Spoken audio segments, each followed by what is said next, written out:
नमस्कार. आपण पाहत आहात तुळजाई एक्सप्रेस. तुळजाई एक्सप्रेसमध्ये आपलं सगळ्यांचं सहर्ष स्वागत. धाराशिवमध्ये जनावरांची चोरी करणाऱ्या टोळीचा पर्दाफाश. 8 म्हशींसह 2 आरोपी ताब्यात. तुळजापूर प्रतिनिधी. जिल्ह्यात वारंवार घडणाऱ्या जनावरांच्या चोरीच्या घटनांना आळा घालण्यासाठी पोलिसांनी मोठी कारवाई करत चोरी करणाऱ्या टोळीचा पर्दाफाश केला आहे. आणि या कारवाईत 2 आरोपींना अटक करण्यात आलेली असून त्यांच्या ताब्यातून 8 म्हशी आणि चोरीसाठी वापरलेले वाहन जप्त करण्यात आलेलं आहे.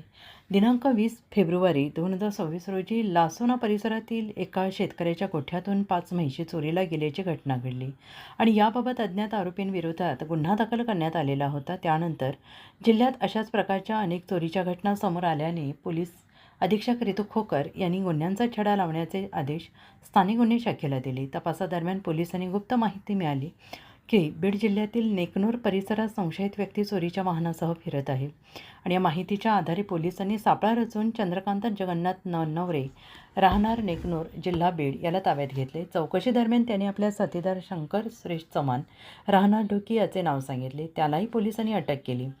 दोन्ही आरोपींकडून सखोल चौकशी केली असता त्यांनी धाराशिव जिल्ह्यातील येरमाळा, लासोना, बेळवंडी, कोंड, तुळजापूर, काटी, सावरगाव, सांगवी, सुरतगाव, वैराग आणि मानकेश्वर या भागांमध्ये जनावरांची चोरी केल्याची कबुली दिली.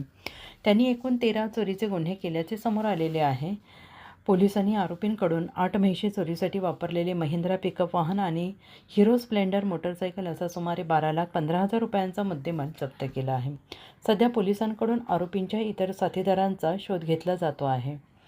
सदरील धाडसी कारवाई धाराशिव पोलीस अधीक्षक रितू खोकर मॅडम आणि सहाय्यक पोलीस उपनिरीक्षक शफकत आमना मॅडम यांच्या मार्गदर्शनाखाली स्थानिक गुन्हे शाखेच्या धाडसी पोलीस अधिकारी श्री विनोद इज्जपवार यांनी आणि त्यांच्या पथकाने यशस्वीपणे पार पाडली.